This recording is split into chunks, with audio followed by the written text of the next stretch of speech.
ప్రభువైన యేసుక్రీస్తు వారి శక్తి కలిగిన నామములో కూడి వచ్చిన అందరికీ ప్రత్యేకమైన వందనాలు చెల్లిస్తున్నాను. ఆయా ప్రదేశాల్లో నుంచి దేవుని వాక్యం వీక్షిస్తున్న మీ అందరికీ శుభాహ్వానం. మనం నేర్చుకుంటున్నాము, శోధించబడటం పాపం కాదు కానీ శోధనలో పడడం, శోధనలో పడిన వాటికి ప్రార్థనలు చేయటం పాపం. శోధించబడేటప్పుడు ఈ పరిస్థితుల్లో నేను ఇబ్బంది పడుతున్నాను ప్రభువా నాకు సహాయం చేయండి అని అడగడం తప్పు కాదు. శోధనలో పడిపోయి వాటిపై మనకు కావలసిన వాటి కొరకు ప్రార్థన చేసి నువ్వు సమాధానం ఎందుకు ఇవ్వలేదు అని దేవుడి మీద అలగడం, లేక కోపగించుకోవటం, లేక విస్తారమైన ప్రార్థనలు చేయటం అనేది ఒక ఆధ్యాత్మికమైనటువంటి భక్తి లోపంగా మనం చూడాలి. ఈ విషయాన్ని మనం కొన్ని విషయాలను అర్థం చేసుకున్నాం. మొదటిగా శారీరకమైన సొంత కోరికల కొరకు చేసేటువంటి ప్రార్థనలు, స్వంత ప్రతీకారం తీర్చుకోవడానికి చేసేటువంటి ప్రార్థనలు, లోకాన్ని ప్రేమించుటూ వాటిని గెలవలేక వాటి కొరకు చేసే ప్రార్థనలు, అనుకరణ లేక ప్రేరేపణల మధ్యలో వచ్చేటువంటి ప్రేరేపణ ప్రార్థనలు, దీవించలేక ప్రార్థించలేక కొన్ని పరిస్థితుల్లో శపించే మాటల వైపు నైపుణ్యమైనటువంటి ప్రార్థనలు, భయపడి ఊహించి చావు తలంపుల మధ్య చేసే ప్రార్థనలు, అవకాశవాదం లేక దురాశల మధ్యలో చేసే ప్రార్థనల గురించి మనం విన్నాం. ఈరోజు ఇంకొంచెం లోతుకి ప్రభు మనల్ని నడిపించడానికి ప్రభు సహాయం అడుగుదాం. మీరు వింటున్నటువంటి వర్తమానం మీకు ఆశీర్వాదకరంగా ఉంది అనిపిస్తే ఆదివారం వాక్యం విన్న వెంటనే లేక మెసేజ్ అయిన తర్వాత ఆ గ్రూప్లో ఏదో ఒక గ్రూప్లో మీరు ఉంటారు కాబట్టి ఈ మెసేజ్ ద్వారా నేను ఈ విషయం సరిచేసుకున్నాను, నేను ఇక్కడ బాగు చేసుకున్నాను, ఈ విషయం నాకు హెచ్చరికగా మారింది, నా జీవితంలో ఈ మాట నేను వినడం ద్వారా నా పరిస్థితి ఇలా ఉండేది ఇలా ఉంది అని ఒక విట్నెస్ సాక్ష్యాన్ని మీరు పంచుకోవడానికి ప్రయత్నించండి. సో దట్ ఇంకా ఏమైనా విషయాలు నేను నేర్చుకోవాల్సి వస్తే, నా బోధను నేను మార్చుకోవాల్సి వస్తే దాని విషయంలో కూడా అభ్యంతరం లేదు. మీరు భావ వ్యక్తీకరణను ఇష్టం వచ్చిన బూతు పదాలు కాకుండా క్రమమైనటువంటి పద్ధతిలో వాటిని వ్యక్తీకరించినప్పుడు వాటిని అర్థం చేసుకోగలుగుతాం. సో ఆ విషయాలలో మీరు ప్రయత్నం చేయండి. ఆ గ్రూప్లో మీరు మెసేజ్ చెప్పడానికి, వినిన దానికి రెస్పాన్సివ్గా మీరు ఈ విషయం నాకు మారింది అనే విషయం చెప్పడానికి ప్రయత్నం చేయండి. మంచిది. ఈరోజు మరికొంచెం లోతుకు వెళ్ళటానికి ప్రయత్నం చేద్దాం. మీలో చాలామందికి తప్పు అంటే తెలుసా? తప్పు లేక తప్పులు అంటే తెలుసా? తెలుసు. Very good. పొరపాట్లు అంటే తెలుసా? తప్పులు పొరపాట్లు ఒకటి కాదని తెలుసా? ఒకటా? పొరపాటు వేరు, తప్పు వేరు. తప్పుకి పొరపాట్లు అనేటువంటి విషయంలో ఈరోజు మనం నేర్చుకునే విషయం ఏంటంటే, తప్పులు మరియు పొరపాట్లు చేస్తూ ఉంటాం. చేస్తూ ఉంటూ వాటిని మానలేక, మార్చుకోలేక, వాటి యొక్క పర్యవసానంగా జరుగుతున్న పరిస్థితులు, అంటే తప్పులు చేయకుండా ఉండాలి అని, ఈ తప్పు నేను చేస్తున్నాను, ఈ పొరపాటు జరిగిందనే పశ్చాత్తాపభావం కానీ లేకుండా చేసే ప్రార్థనలు దేవుడు ఎలా చూస్తాడు? నేను చేస్తున్నది తప్పు అని కానీ పొరపాటు అని కానీ నేను గ్రహించిన తర్వాత ఆ తప్పు ఆ పొరపాటు నేను చెయ్యకుండా, ఈ పనిని నేను సరిచేసుకోకుండా నేను చేసే ప్రార్థనలను దేవుడు ఎలా తీసుకుంటాడని మీరు అనుకుంటున్నారు? వాటి మీద ఒక ప్రత్యక్షతను విందాం. ఈ తప్పు అనేది, పొరపాటు అనేది జరిగినప్పుడు అది చెయ్యకుండా ఉండాలి, ఇది జరగకూడదు అనేటువంటి తీవ్రమైన దుఃఖాన్ని ఒక ఆత్మ లోపల భరించగలగాలి. ఆ శరీరం బాధను తెలుసుకోవాలి. ఆ బాధ వచ్చిన తర్వాత, దుఃఖం వచ్చిన తర్వాత ఆ విషయాలను సరిచేసుకోవటానికి చేయాల్సినటువంటి ప్రార్థన వేరు. ఏది? తప్పుకి పొరపాటుకి సరిచేసుకోవాల్సిన ప్రార్థన వేరు. సరిచేసుకోకుండా చేసే ప్రార్థన పాపం. సరిచేసుకోవడానికి చేయాల్సిన ప్రార్థనకు బదులు సరిచేసుకోకుండా చేసే ప్రార్థన పాపము. ఆ పాపం ఏంటో సరిచేసుకోవడానికి ప్రయత్నించేద్దాం. తప్పు పొరపాటు అనేటువంటి విషయాల్లో ఒక చిన్న డిఫరెన్స్ తెలుసుకోవడానికి ముందు చూద్దాం. మొదటిగా తప్పులు అంటే ఏంటంటే, సరిగ్గా చేయటం ఏంటో నీకు తెలిసి అలా చెయ్యలేకపోవటం తప్పు. నేను మళ్ళీ చెప్తున్నాను. తప్పు అంటే ఏంటంటే, సరిగ్గా ఎలా చేయాలో నీకు తెలుసు కానీ అలా చెయ్యలేకపోతే తప్పు. చెయ్యాల్సిన విధానం తెలిసి ఆ విధానం ప్రకారం నేను చెయ్యకపోతే తప్పు. అది పద్ధతి ఏంటో నాకు తెలిసి, చేయాల్సిన పద్ధతి తెలిసి ఆ పద్ధతి ప్రకారం నేను చెయ్యలేకపోతే తప్పు. క్రమము నాకు తెలిసి, చేయాల్సిన క్రమం నాకు తెలిసి దాన్ని పాటించకుండా నేను ఇంకేదైనా చేసేస్తే తప్పు. 3 విషయాలు చెప్పాను. 1 సరిగా చేయటం, 2 పద్ధతిగా చేయటం, 3 క్రమమైన పద్ధతిలో చేయటం, క్రమమును పాటించుట. ఈ 3 నాకు తెలుసు. ఇవి నేను అలా చెయ్యకపోతే అది నేను చేసేది తప్పు అవుతుంది. మీరు అనొచ్చు, నాకు తెలియకుండా నేను తప్పు చేశానని, తెలియకుండా నువ్వేం తప్పు చేయవు, తెలిసే చేస్తావు. Yes or no? ఖచ్చితంగా నీకు తెలుసు. అయితే నువ్వు సమర్థించుకోవడానికి ఏం చెప్తున్నావు? నాకు తెలియదండి. నీ తెలియకపోతే అసలు ఆ పనే చేయవు. ఆ పని ఎలా చేసావు మరి? అది నీకు తెలుసు. సో చేసిన దాన్ని సమర్థించుకో. తప్పు అన్నప్పుడు ఒప్పుకోవడానికి ప్రయత్నించి, ఒప్పుకోలేనప్పుడు ఎలా ఉంటుందో తర్వాత విషయం. మూడోది, పొరపాటు అంటే ఏంటో చెప్తున్నాను. పొరపాటు నిర్వచనం: అనాలోచితంగా, without your thought mind. Number 2, త్వరపాటుగా కానీ తొందరపాటుగా కానీ, by quick action, quick. Number 3, స్వంత నిర్ణయం, ఓన్ డెసిషన్. ఎస్, నేను అనుకున్నాను, నేను చేస్తాను, అది స్వంత నిర్ణయం. నెంబర్ 4, అనుకొని భావించి. ఈ పనులు 4. మళ్ళీ చెప్తున్నాను: అనాలోచితంగా, తొందరపాటుగా, స్వంత నిర్ణయంతో, అనుకొని కానీ భావించి కానీ, సరి అయిన విధానాన్ని అనుసరించకుండా చేసే పనిని పొరపాటు అంటారు. పదం చిన్నదే కానీ దానికి మనం ఇచ్చుకుంటున్న నిర్వచనం చాలా పెద్దది, భారమైంది. అంటే ఇప్పటి వరకు తప్పు అనేది చిన్నమాట, పొరపాటు అనేది అసలు సమస్య కాదు. కానీ దేవుని దృష్టిలో పొరపాటుకు తప్పుకు మూల్యం ఉందని మీకు చాలామందికి తెలియదు. దేవుని పద్ధతులతో పొరపాటుగా కానీ తప్పుగా కానీ నీ ఇష్టానుసారం ప్రవర్తించడానికి కుదరదు. అందుకే ఇజ్రాయేలు ప్రజలు దేవునితో నడిచేటప్పుడు ఏ పొరపాటు, ఏ తప్పిదాన్ని లేకుండా జీవించటానికి కావలసిన పరిశుద్ధుడు అనేటువంటిది దేవుని గురించినటువంటి ప్రసిద్ధత. దేవుడు పరిశుద్ధుడు అని ఎందుకు హైలైట్ చేయబడింది? బికాజ్ గాడ్ అనేటువంటి దేవత్వము యొక్క సంపూర్ణత తప్పుగా కానీ మరొక రకమైనటువంటి బలహీనతతో కానీ దాన్ని చూడలేనిది. అంత పర్ఫెక్ట్ గాడ్ అనేది. అందుకు దేవుని బిడ్డలైనటువంటి మనము కూడా అంత పరిపూర్ణంగా, అంత పరిశుద్ధంగా, అంత క్రమముగా, అంత స్థిరముగా ఉండాలని కోరుకుంటున్నాడు. క్రైస్తవ్యంలోనే ఈ ఖచ్చితత్వము, ఈ నిక్కచ్చితమైనటువంటి యథార్థత ముద్రించబడి ఉంది. ఈ విషయంలో చాలా శ్రద్ధగా వింటే తప్ప ఈ విషయం అర్థం కాదు. తప్పులు మరియు పొరపాట్లు, ఈ భావం మీరు మనసులో పెట్టుకోండి. ఏంటంటే అనాలోచితంగా, తొందరపాటుతో, సొంత నిర్ణయంతో భావించి కానీ అనుకొని కానీ ఎవరైనా ఏదైనా విధానాన్ని అనుసరించాల్సిన పద్ధతిలో చెయ్యకుండా ఇంకొక పద్ధతిలో చేసేస్తే అది పొరపాటు. ఈ రెండింటి విషయంలో మీకు ఒక హెచ్చరికగా దేవుని యొక్క మాటను చూపించి ఆ తరువాత మనం ప్రశ్న తీసుకుందాం. అసలు ఏంటి ఈ వాక్యం, బైబిల్ చెప్తున్న విషయం మనకేంటి అనేటువంటి విషయం. దీనికి సుబూత్ క్యా హై అంటే లేవీకాండం 5వ అధ్యాయంకి వద్దాం. లేవియకాండము 5వ అధ్యాయం, లేవిక్టస్ చాప్టర్ 5. ఒకసారి తీయండి బైబిల్, పాత నిబంధనలోకి వద్దాం. ఈరోజు కొంచెం ఎక్కువ సమయం దీన్ని చూద్దాం. 5వ అధ్యాయము, లేవియకాండము 5వ అధ్యాయము 15వ వచనం, వర్స్ 15. ఒకడు యెహోవాకు పరిశుద్ధమైన వాటి విషయంలో పొరపాటున పాపము చేసిన ఎడల, ఏంటి పొరపాటున పాపము చేసిన ఎడల అంటే చెయ్యొచ్చా? పొరపాటున పాపం చేయకూడదు. చేసిన ఎడల అంటున్నాడంటే అర్థం ఏంటి? ఇక్కడ దేవుడైన యెహోవా మోషేతో చెప్పిన మాట ఏంటి? మాట చూడండి ఇక్కడ. ఒకడు యెహోవాకు పరిశుద్ధమైన వాటి విషయంలో పొరపాటున పాపము చేసిన ఎడల, మళ్ళీ చూడండి ఏముంది అక్కడ? పొరపాటున పాపము చేసింది ఏంటి? పాపం. ఎలా చేశాడు? పొరపాటుగా చేసింది ఏంటి? పాపము. పాపం అంటే ఏంటి? మీరు అనుకున్నటువంటిది తప్పు అనుకోండి, లేకపోతే ఇంకా పెద్దదైనటువంటి నిర్వచనం, డెఫినేషన్ అయినా పెట్టుకోండి. ఎలా చేశాడట అది? మళ్ళీ చెప్తున్నాను, ఎలాగా? మీరు ఎప్పుడైనా బైబిల్ చదివేటప్పుడు ఓవర్లుక్ అయిపోతారు, ఇది సింపుల్గా చదువుకి వెళ్ళిపోతాం. కానీ దాని వెనకాల చాలా పెద్ద ఘోరమైన విషయం ఉంది ఇక్కడ. చదవండి ఏం జరుగుతుందో. చేస్తే, పొరపాటున పాపం చేస్తే, తాను చేసిన అపరాధమునకు, తాను చేసిన, మీరు ఇందాక పాపం అన్నారు, దేవుడు ఏమంటున్నాడు దాన్ని? అపరాధము. అపరాధం అంటే ఏంటి? పాపం ఇంకా పెద్దది. ఇప్పుడు మీరు తప్పు అన్నారు, పాపం అన్నారు, ఇప్పుడు దేవుడు దాన్ని ఏమంటున్నాడు? అపరాధము అంటున్నాడు. చాలా పెద్దది. చెయ్యకూడని పనిని చెయ్యవలసిన పద్ధతిలో కాకుండా చెయ్యకూడని పద్ధతిలో చేస్తే అది అపరాధం.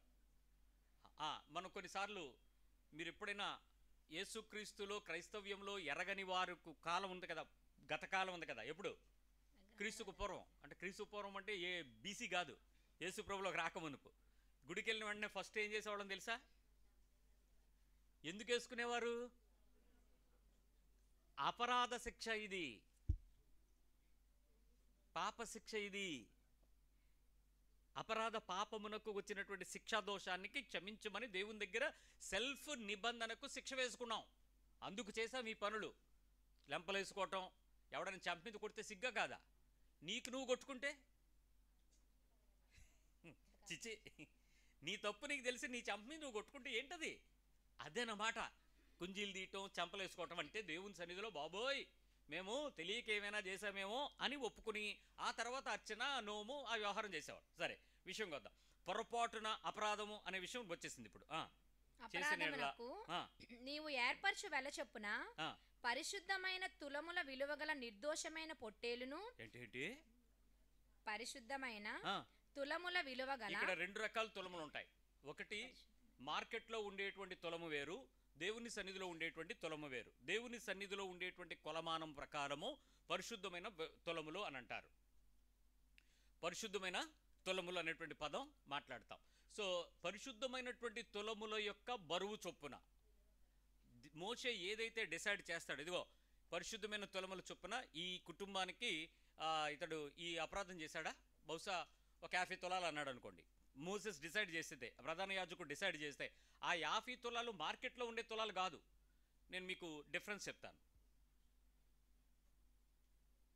స్క్రాప్ కొట్లో వెయింగ్ మిషన్కి మన ఇంట్లో వెయింగ్ మిషన్కి తేడా ఉంటుందా ఉండదా?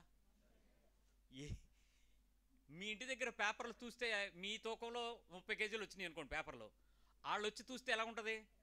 20 కేజీలు. ఏంటి తేడా? 10 కేజీల డిఫరెన్స్ ఎక్కడొచ్చింది? కాటాలో తేడానా, రాయిలో తేడానా? ఏదో మాయ. బట్ అది మీకు చూపించేటోడు అంతా ఎలాగుంటుంది? అదే తేడా. మార్కెట్ అంటే స్క్రాప్ కొట్టు, పరిశుద్ధమైందనంటే మీ ఇంట్లో తులం, మీ ఇంట్లో వేయింగ్ మిషను. సో దేవుని సన్నిధిలో మోసం చేసేది ఏమి ఉండదు. మార్కెట్లో ఏమైనా జరగచ్చు. సో దేవుని సన్నిధిలో బలం వేయింగ్ ఏదైతే చెప్పాడో ఆ ప్రకారము ఏం చేయాలంట?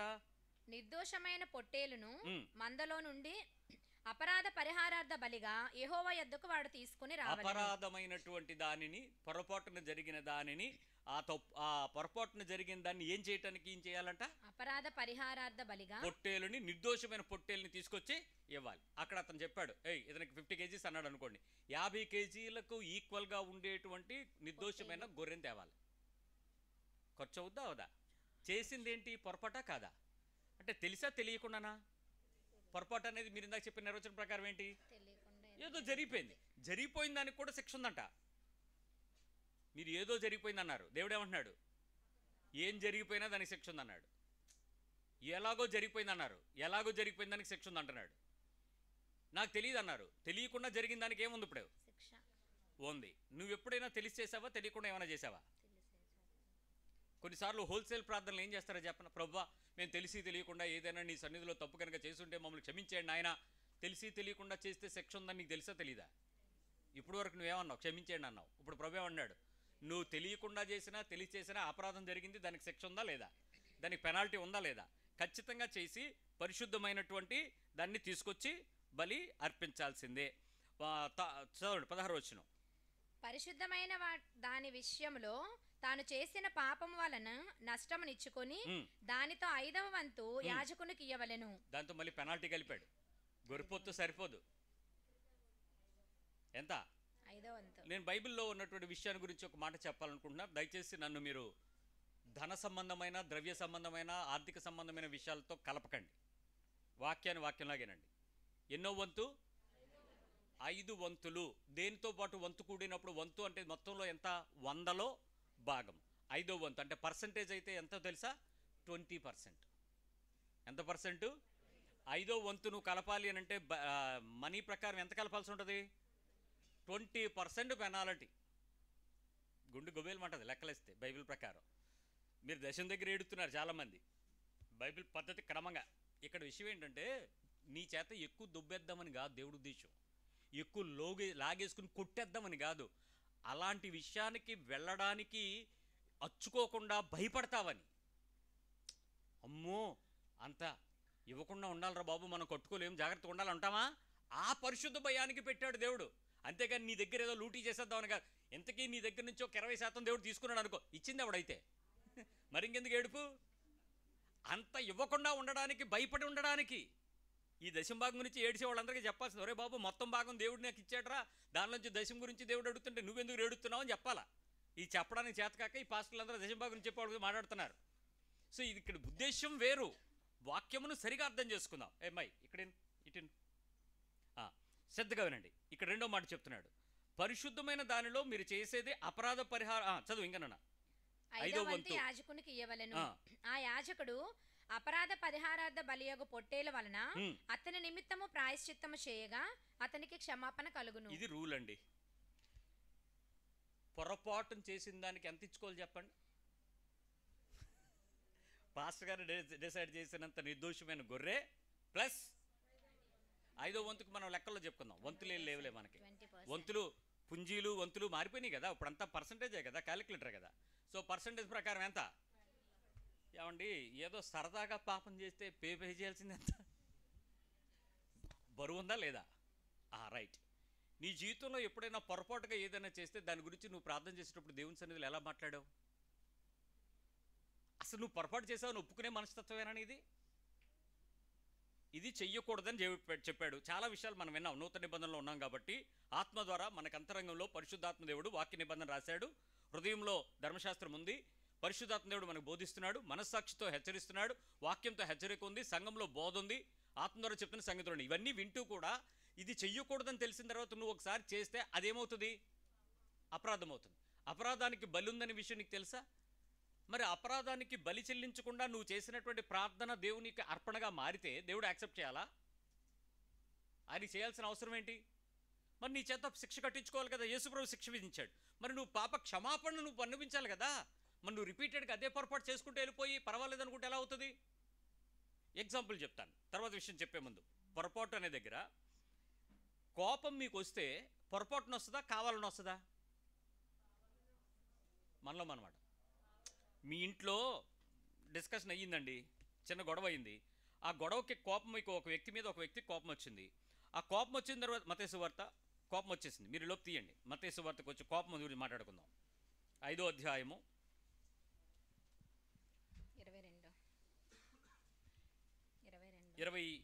22వ వచనం దగ్గరికి రండి. నేను మీతో చెప్పున్నది ఏమనగా, తన సహోదరుని మీద కోపపడు ప్రతివాడు విమర్శకు లోనగును. ఫుట్ నోట్లో ఏముందో చూడండి. మీకు దానిలో ఉందా ఫుట్ నోట్? నిర్నిమిత్తముగా కోపపడు ప్రతివాడు అంటే కారణం లేకుండా కోపాలు వస్తాయా లేవా? కారణం ఏంటి? మీకు అవతల వాళ్ళు చేసిన పని మీద మీ కోపం రావచ్చు, లేకపోతే మీరు అనుకున్నట్లుగా జరగకపోవడం వల్ల కూడా కోపం రావచ్చు. నిర్నిమిత్తంగా కోపం అంటే సహోదరుడు ఒకడు ఉన్నాడు కదా, అక్కడ సబ్జెక్ట్ ఒకటి ఉన్నాడు కదా. ఆబ్జెక్టివ్గా సబ్జెక్టివ్ ఒకటి ఉండి సబ్జెక్ట్ మీద నాకు కోపం వచ్చింది అని అంటే వాళ్ళు చేసిన దాన్ని బట్టి నాకు కోపం వస్తే అది తప్పు కాదు. నేను అనుకున్నట్టుగా అది జరగకపోతే నాకు వచ్చే కోపం. ఎవరు ఉన్నారు ఇక్కడ ఎలాంటి వాళ్ళు మీ ఇంట్లో? ఒకసారి చూడండి. వాళ్ళు చేసిన దాన్ని బట్టి మీకు కోపం వస్తే విషయం కాదు. మీరు అనుకున్నట్లు అవ్వకపోతే మీకు ఎవరి మీద కోపం వస్తే రాదా? పిల్లలు మాట్లాడండి. మీరు అనుకున్నట్లు అవ్వకపోతే మీ మమ్మీ డాడీ మీద మీకు కోపం వస్తే రాదా? అది నిర్నిమిత్తమైన కోపం. భర్తల మీదకి భార్యలు మీరు అనుకున్నట్లు జరగకపోతే మీకు కోపం వస్తే రాదా? వాళ్ళు చేసిన దాని మీదకి మీకు కోపం వస్తే అది వేరే విషయం. మీరు అనుకున్నట్లు అవ్వట్లేదు, అప్పుడు ఏమవుతుంది మీకు వాళ్ళ మీద? నిర్నిమిత్తమైన కోపం. ఇప్పుడు మీరు చెప్పండి, మీరు అనుకున్నట్లు చెయ్యరు, అది చెయ్యరు, అప్పుడు మీకు కోపం వస్తే న్యాయమే. కానీ మీరు అనుకుంటున్న దానికి వ్యతిరేకంగా చేస్తున్నప్పుడు మీకు కోపం వస్తే రాదా? ఇది నిర్నిమిత్తమైన కోపం. ఇప్పుడు దాని విషయంలో బైబిల్ ఏం చెప్తుందో చూడండి. విమర్శకు లోనగును అంటే కోప్పడాలా వద్దా? మరి దీని ప్రకారం మీకు ఏమర్థమైంది? పడమనా పడద్దనా? విమర్శకు లోనవుతావు అంటే దేవుని తీర్పు ఉందా లేదా? ఉంది. దేవుని తీర్పులో పడకుండా ఉండాలంటే నువ్వు చెయ్యాలా చేయకూడదా? కోప్పడు కానీ పాపం చేయకూడదా? ఈ వచనం ఇక్కడ పెట్టకండి. నిర్నిమిత్తముగానే పదం వాడాడు అక్కడ. వాళ్ళ మీద నేను కోపపడడానికి నాకు నచ్చినట్టుగా జరగకపోతే నేను అలిగినా కోపపడినా అది పాపమే. ఇప్పుడు ఆ పాపానికి అపరాధ పరిహార శిక్ష భరించండి. స్టార్ట్ చేయండి. నేను పాస్టర్ని, నేను డిసైడ్ చేస్తున్నాను. ఏమైనా నీ కోపం వచ్చింది మీ ఆవిడ మీద? రైతే నువ్వే తీర్పిట్రా. నీకే నిర్నిమిత్తంగా కోపం వచ్చింది కదా, నీ బరువు ఎంత? 70 కేజీలు. సో 70 కేజీలు గొరిపోతూ ప్లస్ 20% పో. ఏమైపోతారు ఇప్పుడు సంఘం? మేము కోళ్ళు ఫారం గొర్రెల ఫారం పెట్టుకోవాలి. ఎందుకు? రోజు ఎవడొకడు కోపం అవుతుంది. అప్పుడు శిక్ష గ్యారంటీ. అక్కడ లిస్టు బోర్డు పెట్టేయచ్చు. ఈ కోపంకి ఎంత, ఈ కోపంకి ఎంత. నువ్వు రోజు తెచ్చేది మరి బయట కోళ్ళ ఫారమే గొర్రెల ఫారమే. మరి ఎన్ని తినేస్తామండి కుడి జబ్బలు? ప్లస్ యాజకునికి ఇవ్వాల్సింది ఒక భాగం ఉంది మళ్ళీ దానిలో. మరి ఈ లెక్కన నిన్ను సంవత్సరంలో 365 రోజుల్లో ఎన్నిసార్లు నీకు కోపం వచ్చి ఉంటుంది? నేను ఒకసారి చెప్పా, ఒక వారం ఎందుకులే, ఓ రోజులో ఎన్నిసార్లు వచ్చి ఉంటుంది? అన్నిసార్లకి శిక్షకి నువ్వెంత అమ్మా నీ సంగతి ఎంత? నువ్వు ఏ పుట్టిన నుంచి రావాలి, మళ్ళీ ఆయన సొమ్మే, కోపం ఆయన మీద పడి ఆయన సొమ్మునే మళ్ళీ పే చేయాలా. మరి ఆ లెక్కను నువ్వు ఎంత భరించాలి? పిల్లలు ఎక్కడి నుంచి చేస్తారు మరి వాళ్ళకి సంబంధించి అపరాధ పరిహారం? అఫ్కోర్స్ 21 సంవత్సరాల లోపు అయితే వాళ్ళకి లేదులేండి, అని పెద్దగా పట్టించుకోకలే. 21 సంవత్సరాల తర్వాత వాళ్ళకి ఫైన్ పడిపోద్ది. సో ఇప్పుడు ఈ లెక్కని అమౌంట్స్ అంతా తీసుకురావాలి అని అంటే ఒక రోజుకి ఎంత అయితే, వారంకి ఎంత, 30 రోజులకి ఎంత, సంవత్సరానికి ఎంత? కృపా కృపా నీ కృపా నన్ను ఎంత రక్షించిందో కృప, లేకపోతే నా జీవితకాలం అప్పులైపోదును. ఎందుకు? పాపం కడుక్కోవడానికి. క్రీస్తు విలువ నా ధర్మశాస్త్రం నుంచి నన్ను రక్షించిందని నీకు ఇప్పటికైనా అర్థం అవ్వాలి. యేసు ప్రభు శిలువ త్యాగము యాగము నన్ను ధర్మశాస్త్ర నిబంధనల నుంచి విడిపించడం ద్వారా కృపలో నన్ను రక్షించాడు. ఎంత ఫ్రీ అయిపోయానో చూడండి. ఇప్పుడు నేనేం పే చేయక్కర్లా. కానీ నేను ప్రార్థన చేయడానికి దేవుని సన్నిధిలో నిలబడినప్పుడు నా సహోదరుని మీద నాకు కోపం ఉంటే ఖచ్చితంగా నేనేం చేయాలి చెప్పండి? వెళ్ళి సమాధాన పడాలి. మరి ఇప్పుడు నువ్వు సమాధాన పడకుండా చర్చికిచ్చావు. నువ్వు ఎన్ని సంవత్సరాల నుంచి చర్చి తిరుగుతున్నావు? ఎన్ని సంవత్సరాల నుంచి ప్రార్థనలలో కుటుంబ ప్రార్థన, పొద్దున్న ప్రార్థన, మధ్యాహ్నం ప్రార్థన, రాత్రి ప్రార్థన మొదలెట్టేస్తున్నావు, తెగ ప్రార్థనలు చేసేస్తున్నావు, దేవుడిని కాపలా ఖాయమని అడిగేస్తున్నావు, ఇవన్నీ జరిగిస్తున్నావు. మరి ఆ ప్రార్థనలని దేవుడు వింటాడు అనుకుంటున్నారా?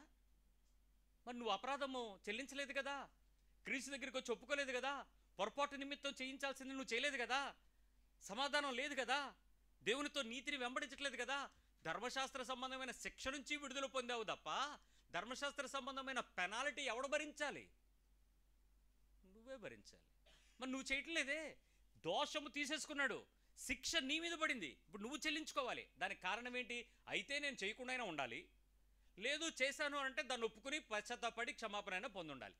నేను క్షమాపణ పొందను, సమాధానము పొందను, ప్రార్థన మానను. కుదురుద్దా? ఇలాంటి ప్రార్థనలు ఎన్ని చేయట్లేదు మనం. రెండో విషయంకి వస్తున్నాను. అంటే దేవుడు పొరపాటుని క్షమించడం చెప్పడానికి చెప్పాను మీకు. రెండో విషయంకి వస్తున్నాను. మళ్ళీ మీరు అడగచ్చు, యేసుక్రీస్తు కొట్టేశాడు, మీరెందుకు మళ్ళీ ధర్మశాస్త్రం బోధిస్తున్నారు? యేసు ప్రభు కొట్టేసినటువంటి విషయాలు నేనేం చెప్పట్లా. యేసు ప్రభు మీ మీద నిలిచి ఉండనిచ్చే పాపాల గురించి మాట్లాడుతున్నాను. రెండో విషయంకి రండి. మీకు బైబిల్లో ఒక సంగతి మీకు తెలుసు ఏంటంటే, దేవుని యొక్క మందసాన్ని దావీదు తీసుకుని వస్తున్నాడు. కొత్త బండి తయారు చేయించారు. పాడి ఇవ్వనటువంటి కాడి మోయని కొత్త ఆవులకి బండి కట్టించారు ఫ్రెష్గా. అది వస్తుంది. నాగోన్ కళ్ళం దగ్గరికి వచ్చేటప్పటికి కాలు జారింది. ఆ ప్రదేశంలో ఒకడు ఉజ్జా అని ఉన్నాడు. వాడు చేయి చాచి పట్టుకున్నాడు. ఏమైందట? అతను స్పాట్లో చచ్చిపోయాడు. బైబిల్ చదివే వాళ్ళకి అర్థమవుద్ది, వినే వాళ్ళకి అర్థం అవుద్ది స్టోరీ. బైబిల్ రెగ్యులర్గా చదువుతూ, ఏ అధ్యాయంలో ఎవరున్నారో చదువుతూ, ఏం జరిగిందో సంఘటనలకు వెళితే మీకు ఈ విషయం ఇలా జరిగిందని మీకు అర్థమవుతుంది. చదవమని ప్రోత్సహిస్తున్నాను, వినమని కాదు.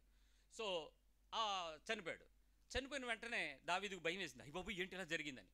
ఉజ్జా చనిపోవటంలో జరిగినటువంటి శిక్ష గురించి చూస్తే ఎందుకు ఇలా జరిగింది అని అంటే ఆ విషయం మీతో మాట్లాడతాను. 2వ సమూయేలు గ్రంథం 6వ అధ్యాయము 7వ వచనంకి రండి. 2 Samuel 6. యెహోవా కోపము తీయండి బైబిల్ తీయండి. 6వ అధ్యాయము 7వ వచనం. యెహోవా కోపము ఉజ్జా మీద రగులుకొనెను. అతడు చేసిన తప్పును బట్టి దేవుడు ఆ క్షణమందే అతన్ని మొత్తగా అతడు అక్కడే దేవుని మందసమునొద్ద పడి చనిపోయెను. మీ చేతిలో పెన్ ఏమైనా ఉంటే అతడు చేసిన డాష్ను బట్టి, తప్పును బట్టి, దేన్ని బట్టి? తప్పును బట్టి. అది గుండ్రంగా కానీ అండర్లైన్ కానీ చేయండి. ఆ పదం గుర్తుపెట్టుకోండి. ఏం చేశారట? అతడు చేసిన తప్పును బట్టి. ఏం చేశాడు అతను తప్పు? ఇక్కడ 6వ వచనం చదవండి. వారు నాకోను కళ్ళమ దగ్గరకు వచ్చినప్పుడు ఎడ్లకు కాలు జారినందున ఉజ్జా చేయి చాపి దేవుని మందసమును పట్టుకొనగా యెహోవా కోపము ఉజ్జా మీద రగులుకొనెను. అతడు చేసిన తప్పును బట్టి దేవుడు ఆ క్షణమందే అతన్ని మొత్తగా అతడు అక్కడనే దేవుని మందసమునొద్ద పడి చనిపోయెను. ఏం జరిగింది ఇప్పుడు చెప్పండి? తప్పు చేశాడా చేయలేదా? Cause good, reason is good. కారణం మంచిది, దాని తాలూకా పర్యవసానాన్ని ఊహించడం మంచిదే. అక్కడ జరిగినటువంటి నష్టాన్ని భర్తీ చేయడానికి దేవుని మనసం పడిపోతుంది బాబోయ్ అని చెప్పి అతడు చేయి చాచి పట్టుకున్నాడు. కానీ దేవుడు దాన్ని ఏమన్నాడు? తప్పు అన్నాడు.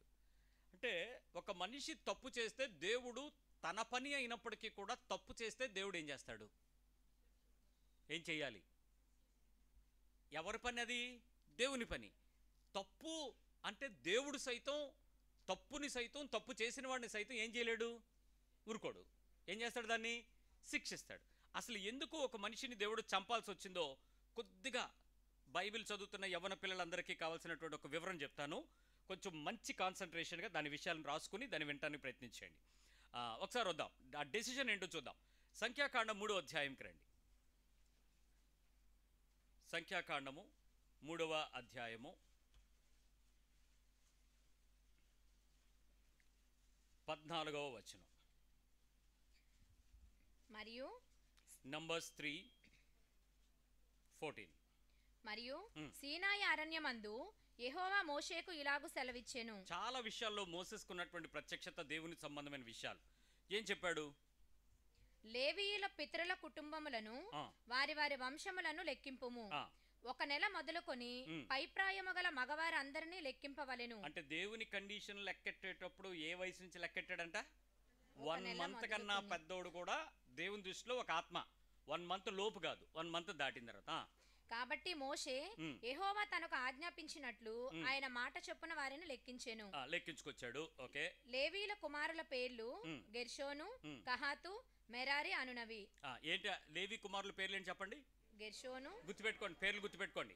గెర్షోను, కహాతు, మెరారి. మళ్ళీ చెప్పండి.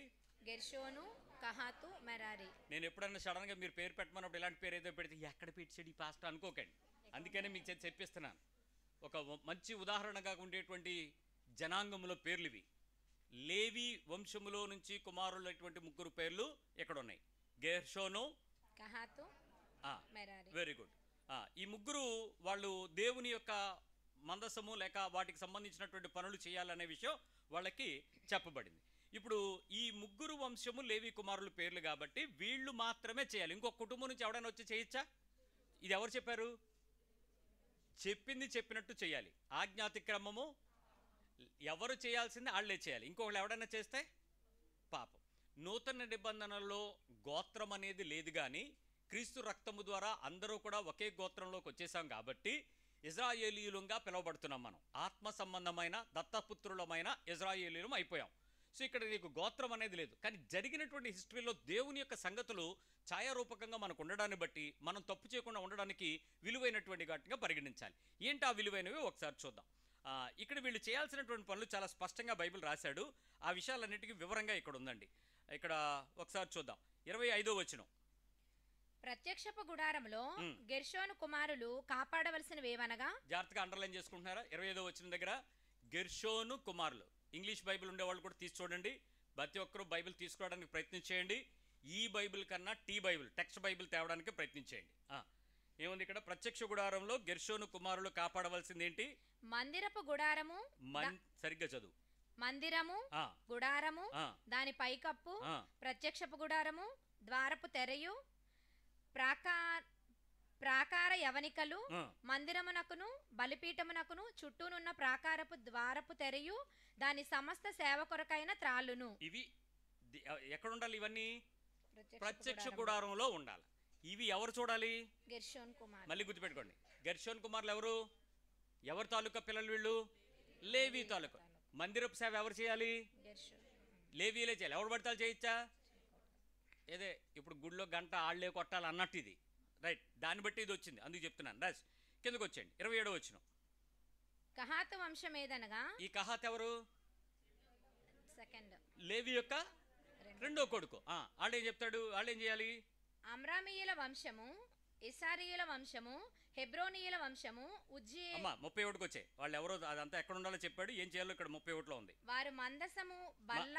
జాగ్రత్తగా వినండి. వీళ్ళు ఏం చేయాలి? వారు మందసము, బల్ల, దీపవృక్షము, వేదికలు, తాము సేవ చేయు పరిశుద్ధ స్థలములోని ఉపకరణములు, అడ్డతెర కాపాడి దాని సమస్త సేవయు జరిగింపవలసిన వారు. ఇది ఎవరు చేయాలి? కహాతు కుమారులు చేయాలి. ఇంకెవరు పడతాడు చేయొచ్చా? పొరపాటుని ముందు వరుసలో ఉండేవాళ్ళు బయట చేశారు. ఎవరు? గెర్షోనోళ్ళు. ఇప్పుడు వాళ్ళు వచ్చి ఒరే నువ్వు పక్కెళ్ళి నేను కూడా చేస్తాను దూరచ్చా? ఎందుకు? చెప్పిన పని చెప్పిన మనిషే చెప్పినంత పరిధిలోనే చేయాలి. ఇది దేవుని నిబంధన. రైట్, ఇంకా ముందుకు రండి. 33. మెరారి వంశం ఏదనగా, మెరారి వాళ్ళు ఏం చేశారో చూద్దాం. 36. మెరారి కుమారులు మందిరము, మందిరము యొక్క పలకలు దాని అడ్డకర్రలు దాని స్తంభములను దాని దిమ్మలను దాని ఉపకరణములన్నిటినీ దాని సేవ కొరకైనవన్నిటినీ దాని చుట్టూనున్న ప్రాకార స్తంభములను వాటి దిమ్మలను వాటి మేకులను వాటి త్రాళ్లను కాపాడవలసిన వారు. ఇది ఎవరి పని వాళ్ళకి ఇచ్చేసాడు దేవుడు. చాలాసార్లు ఉజ్జా చనిపోయాడనే పదం చదివేసి ఏం జరిగింది ఇంకా మిగిలిన పట్టించుకోం. అసలు ఉజ్జా ఎవడు, ఉజ్జా ఎందుకు పుచ్చాడు, అసలు అక్కడ జరుగుతున్నది ఏంటి, దేవుడు ఎందుకు చెప్పాడనే విషయంలో ఒక ప్రత్యక్షమైన వివరణ ఇక్కడ మనకి అర్థం కావాలి. ఇప్పుడు చూద్దాం. ఈ వచనంలో నలుగురు వాళ్ళు ఏమేం పనులు చేయాలో మీకు అర్థమైపోయింది కదా. 4వ అధ్యాయంలోకి రండి, 20వ వచనంకి రండి. ఒకసారి 15వ వచనం కూడా చదువు. 4:15. దండు ప్రయాణమైనప్పుడు అంటే ఇక్కడ ట్రాన్స్పోర్టేషన్ జరుగుతున్నప్పుడు, మందసము కదులున్నప్పుడు, ఒక చోట నుంచి ఇంకో చోటుకి వెళ్ళేటప్పుడు ఏమేం చేయాలో ఇక్కడ చెప్తున్నాడు. ఇక్కడ ఇది ఖచ్చితంగా ఎవరు చేయాలో తెలుసా? కహతీయులు చేయాలి. లేవీయుల్లో కహతీయులు వారి వంశంలో ఈ పనులు చేసుకుంటూ రావాలి. ఇక్కడ చదవండి. ప్రయాణమైనప్పుడు అహరోనును అతని కుమారులను పరిశుద్ధ స్థలము యొక్క ఉపకరణములన్నిటినీ కప్పుట ముగించిన తర్వాత కహతీయులు దాన్ని మోయ రావలెను. వాళ్ళు రెడీ చేసిన తర్వాత ఎవరు రావాలి? పొరపాటు మనం వెళ్ళి రెడీ చేసేస్తే చలేగనయ్యి చెప్పినట్టు చేయాలి. మళ్ళీ చెప్పండి. చెప్పినోళ్లే చేయాలి, చెప్పినంత వరకే చేయాలి, చెప్పంది ముట్టుకోకూడదు. నాది అనుకుని చేస్తే కుదరదు. ఏంటి ఎంత కఠినమైనడు దేవుడు, అంత పరిశుద్ధమైన వాడు. అభిప్రాయం మార్చుకోండి. ఏంటి దేవుడు ఇలాంటోడు? పిల్లలు ఇప్పుడు ఇలాగ ఆలోచిస్తున్నారు, ఇంత కఠినంగా ఉంటాడా దేవుడు? శాడిస్టా? కాదు. Is such a stubborn God, at the same time he's such a holy God. అతని పరిశుద్ధత నీకు నష్టం కలగకుండా ఉండడానికి చెప్తున్నాడు ఆ పని. రైట్, విషయంకి వద్దాం. ఏం చేయాలో చేద్దాం. ముగించిన తర్వాత పరిశుద్ధ స్థలం యొక్క ఉపకరణలన్నిటినీ కప్పుట ముగించిన తరువాత కహతీయులు దాని మోయి రావాలన్న. అయితే underline underline underline underline underline అయితే వారి చావక ఉండునట్లు పరిశుద్ధమైన దానిని ముట్టకూడదు. ఏం చెయ్యాలి? ఏం చేయాలి? అన్నీ రెడీ చేయాలి, కానీ పరిశుద్ధమైన దాన్ని ఏం చేయకూడదు. ముడితే ఏమవుతారు? ఎవడైనా చచ్చిపోతాడు. లేవీ కొడుకులైనా చచ్చిపోతారు, అహరోను పిల్లలైనా చచ్చిపోతారు, గెర్షనీలైనా చచ్చిపోతారు, మెరారి వాళ్ళైనా చనిపోతారు. చేయాల్సిన పనిని చేయాల్సిన పద్ధతి కాక నీ ఇష్టమైన పద్ధతిలో భక్తి అనుకుని ప్రార్థన అనుకుని యాశాలు వేస్తే చస్తావు. ఆ విషయం నీకు అర్థం కావాలి. సరి అయిన పద్ధతిలో నిన్ను దేవుడు దీర్ఘశాంతాన్ని నువ్వు ఓపిక పట్టలేక దేవుడిని వాడుకోవడం అలవాటైపోయిన క్రైస్తవ జనము సరి చేసుకోకపోతే భక్తి కూడా చావుకవుతుంది. క్రైస్తవ్యంలో ఏ భక్తి అయితే నేను పరిశుద్ధమైనగా బతికేస్తానని అనుకుంటావో నీకే తీర్పు, అన్యుడికి తీర్పు తర్వాత క్రైస్తవుడికే నరకం. అన్యుడు నరకంలోకి వెళ్తాడో లేదో తర్వాత విషయం. వాడి మనస్సాక్షికి తీర్పు, వాడి క్రియలు తీర్పు. నీకు ఆల్రెడీ నిబంధన ఉంది, నిబంధన నువ్వు చేయలేదు కాబట్టి తీర్పు. నేను ఎంత పరిశుద్ధంగా బతకనివ్వండి, నేను 2 పనులు చేస్తే నరకం తప్పించుకోలేను. 2 పనులు. ఒకటి, నేను కోపపడడం ద్వారా నరకాన్ని తప్పించుకోలేనరా. మీకు ఎవడి మీదైనా ఉండేవాడు కోపం, ఎలాంటి కోపమైనా ఉండండి, కోపం పడకూడదు. కానీ దేవునికి స్తోత్రం అన్నారు అనుకో, కుదరదు, కోపమే. నువ్వు దేవునికి స్తోత్రం చెప్పేసినా నీ లోపల వచ్చింది ఏంటి? కోపమే. అది రాత్రి తెల్లారి వరకు వచ్చిందంటే పాపమే. వినపడుతుందా లేదా? ఈరోజు రాత్రి తెల్లారి వరకు వచ్చిందంటే దాని అర్థం ఏంటి? పాపమే. నువ్వు నరకం గ్యారంటీ తప్పించుకోలేవు. చావక మునుపు బతుకు ఒప్పుకో, లేదో పోతావు. నెంబర్ 2, ప్రేమించకపోతే నరకానికి పోతాను. ఎన్ని నాకు తెలిసి నేను ఆ వ్యక్తిని ప్రేమించటంలో దేవుని యొక్క పరిపూర్ణతను కనుక నేను ప్రేమించే హృదయం నాకు లేకపోతే నేను తీర్పులో పోతాను, చచ్చిపోతాను. కోపము, ప్రేమ లేకపోవడం. మీ పక్కళ్ళు చెప్పండి. కోపం పోకపోయినా సస్తావు, పరలోకం నరకం పోతావు. చెప్పండి. ప్రేమించకపోయినా నరకానికి పోతావు. కోపాన్ని కొనసాగించినా నరకానికి పోతావు. ప్రేమ చల్లారిపోయినా నరకానికి పోతావు. ఎవరితో మాట్లాడిన వాళ్ళు ఎవరున్నారు ఇక్కడ? ఆ గోడన అనుకున్న బ్యాచ్ మీరు మాట్లాడుకోరా? మీరు నరకానికి వెళ్ళిపోతారు. చర్చిలో ఉండి నరకానికి వెళ్తారా? మాట్లాడుకోండి. ఎవరితోనైనా నాకు అనవసరం. నేను చెప్పట్లేదు. నీ లైఫ్ టైం బైబిల్ అంతా పిండుకుని నోట్లో మింగేసిన చెరుకు రసం తాగినట్టు ఈ రెండే చెప్పదు. నువ్వు కోపడ్డావా నరకానికి పోతావు, ప్రేమించకపోయినా నరకానికి పోతావు. తేల్చుకొని బతకండి. క్రైస్తవుడు ఎలా బతుకుతాడో చూద్దాం. ఏటు ఇప్పుడు నష్టం ఎవడికి? మనకే. క్రైస్తవుడికే డ్యామేజ్ అంతా. ఇంత బతికి ప్రభువా ప్రభు అయితే ఏంటి? ఒక్కడి మీద కోపం ఉండి నేను నరకం తప్పించుకోగలనా? ఒక్కడు. కాబట్టి చచ్చిపోయే లోపు ప్రభువా నన్ను క్షమించని నువ్వు వేడిస్తే కుదరదు. అసలు క్షమించాల్సిన వాడు ఎవడున్నాడో ఎవతుందో దాన్ని చూడండి ముందు. వాళ్ళ దగ్గరికి వెళ్ళి సమాధానం పడండి సత్యలోపు. అది ఎలాంటి, నిజంగా చెప్తున్నాను, నిర్నిమిత్తంగా కోప్పడినా కూడా పాపమే.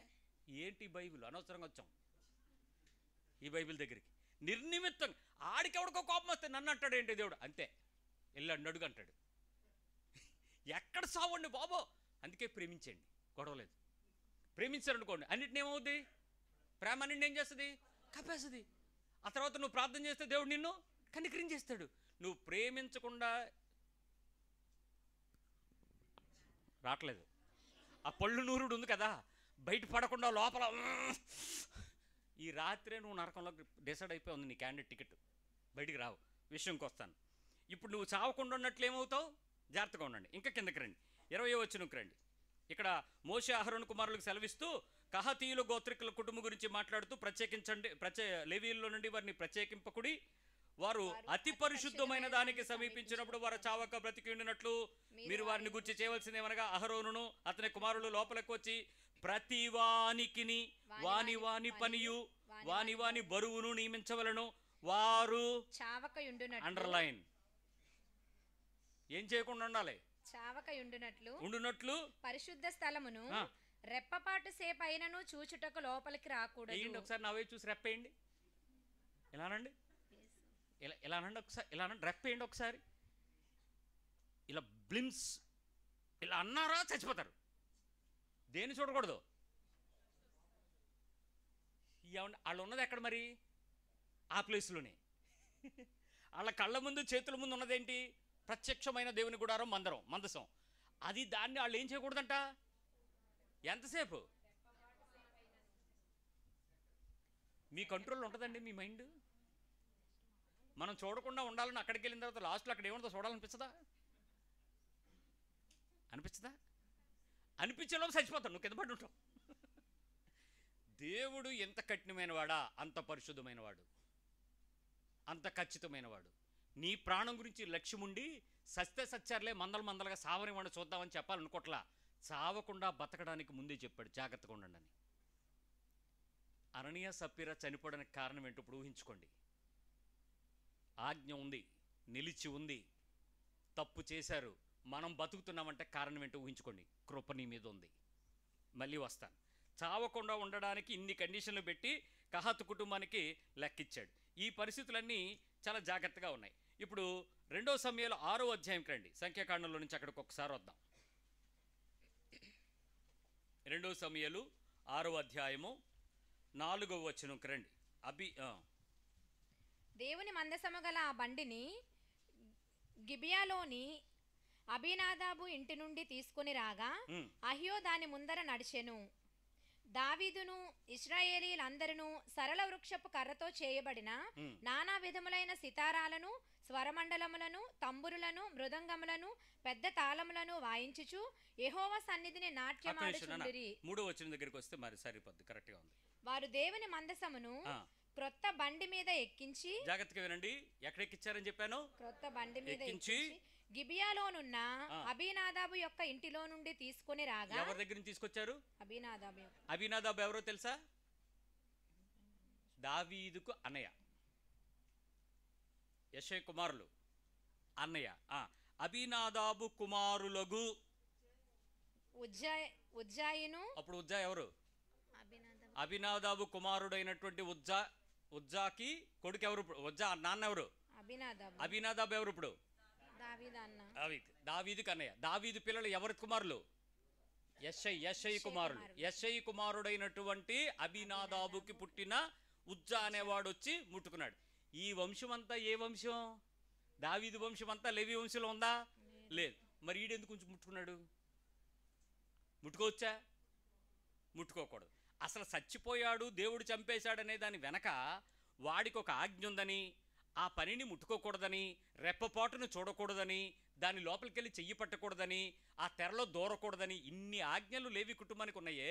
ఈ ప్రదేశం నుంచి వచ్చినటువంటి ఒక డైరెక్ట్గా చెప్పాలంటే ఉజ్జా ఎవర్రా అంటే దావీదికి మేనలుడు అవుతాడు, అన్నయ్య కొడుకు.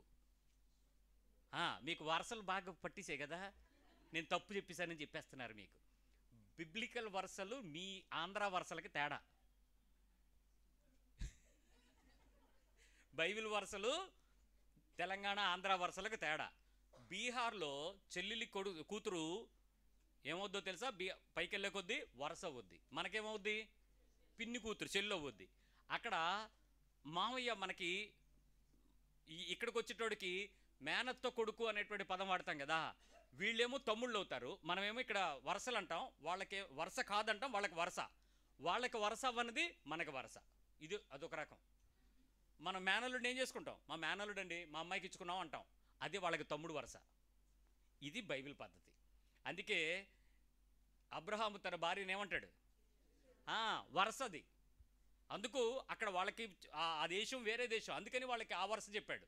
వీళ్ళే ఇతనికి భార్యే, వాళ్ళ పద్ధతి ప్రకారం సౌత్లోకి వచ్చేసాడు కాబట్టి అక్కడ వరుస అవుతుంది. ఆ విషయం వరుస అని చెల్లని చెప్పాడు. అందుకని మీరు కంగారు పడకండి, మేనలుడు అవుతాడు. సరిపోయిందా? ఇప్పుడు వద్దాం. ఈ పరిస్థితుల్లో శిక్ష వచ్చినప్పుడు దావీదు ఎదురుగా జరుగుతున్నప్పుడు తప్పించుకోవటానికి అవకాశం ఏమైనా ఉందా? లేదు. ఫిలిస్తీయులు మందసాన్ని ముట్టారా లేదా? చాలాసార్లు పట్టుకెళ్ళిపోయారా? దొంగ యుద్ధం చేసి పట్టుకెళ్ళారా? వాళ్ళలో ఎవరు చచ్చిపోయినట్టు రాయలేదేం దేవుడు? బోల్డ్ మంది బోల్డ్ సార్లు మందసం పట్టుకెళ్ళిపోతాం జరిగింది, యుద్ధాలు జరిగినాయి. వాళ్ళలో ఒక్కడు కూడా చచ్చిపోయినట్టు రాయలే మందసం.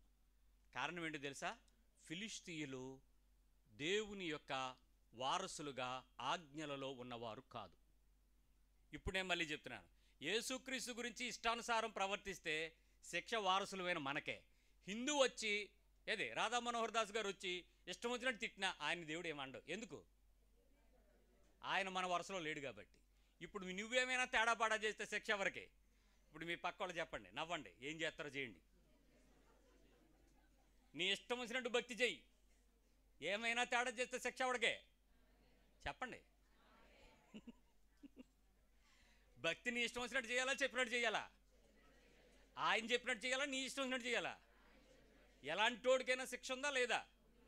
ఏమండి, లాజిక్గా చెప్తున్నాను ఆ వాక్యం, ఉన్నది ఉన్నట్టు చెప్తున్నాను. నువ్వు సరిగ్గా ఇన్ని సావక ఇష్టం వచ్చినట్టు భక్తి మార్చేసుకుని నీకు నచ్చిన పాస్టర్ దగ్గరికి దూరి ఏదో ఒకటి దీవెనని చెప్పి 1000 100 పడేసి ప్రార్థన చేయించేసుకుని ఆశీర్వదించేస్తున్నాడు దేవుడు. నువ్వు ఉరిగిపోతున్నారు, ఒక్కొక్కడు చచ్చిపోతారా? చచ్చిపోతారు. శిక్ష నీ మెడ మీద కత్తిలాగా ఎలాడుతుంది, ఉరితాడులాగా ఉంది. ఏ రోజైనా నువ్వు నరకానికి అంచులో పోతున్నావు. అనుదినము నిన్ను రక్షించడానికి క్రీస్తు కృప నిన్ను వెతుకుతుంది. ప్రతిరోజు ప్రతిసారి బల్లెచ్చినప్పుడల్లా ఆయన కృపని మీద కమ్ముకుంటుంది. నిన్ను ఇంకా క్షమిస్తున్నాను, ఇంకా ప్రేమిస్తున్నాను. శిక్ష తప్పించుకో, ఉగ్రత తప్పించుకో, నరకం తప్పించుకో. ఇంకో రోజు ఉంటుందో లేదో తెలీదు. మార్చుకో, మనసు మార్చుకో, జీవితం మార్చుకో, కోపం తప్పించుకో, ఆ పాపం నుంచి విడిపించుకో, ప్రేమించుకో, క్షమించుకో, సమాధానపడు, సంతోషించు, ప్రేమించు, సమాధానపడు. ఇదిగో నువ్వు ఎలాంటోడివైనా నీ దగ్గరికి నేను వచ్చానే, ఎలాంటి దానివైనా నీ దగ్గరికి రక్తాన్ని పంచుతున్నానే, నువ్వు ఎలాంటోడివో నాకు తెలియదా, అయినా నీ దగ్గరికి నేను శిక్ష పొంది నిన్ను తప్పించడానికి వచ్చానే అని ప్రతిసారి నీ దగ్గరికి బల్లొచ్చినప్పుడల్లా, ఆ రొట్టె శరీరము ద్రాక్షరసము రక్తంగా వచ్చినప్పుడల్లా నీతో కనికరంతో కుమ్ముతున్నాడు. నువ్వు మారవో తినేడు చెప్పుల దగ్గర దెబ్బలాడేసుకోవడం, ప్రభు బల తినేడు ఆటో రిక్షాలో కొట్లాడేసుకోవడం, తినేడు ఇంటికి వెళ్ళిన తర్వాత చికెన్ లేదని కొట్టేసుకోవడం. ఎప్పుడు మారతారా? ఎక్కడ బంధుత్వం? ఇంతకీ ఇంత దారుణమైన శిక్ష క్రైస్తవుడికే పడుతుంది, నువ్వు దాటడానికి వీల్లేదు. 19వ కీర్తన 12వ వచనం, ఫిలిస్తీయులకు కట్టడలు లేవు, ఫాలో అవ్వకపోతే ఇశ్రాయేలుకి శిక్షలు ఉన్నాయి, కట్టడలు కాదు. 19వ కీర్తన 12వ వచనం, కనుగొనగలవాడెవడు? నేను రహస్యముగా చేసిన తప్పులు క్షమించి. ఆగండి. తన పొరపాట్లు కనుగొనగలవాడెవడు? ఇప్పుడు నిన్ను అడిగితే నువ్వు పొరపాట్లు చేస్తున్నావు అంటే నువ్వేమంటావు తెలుసా? నేనా?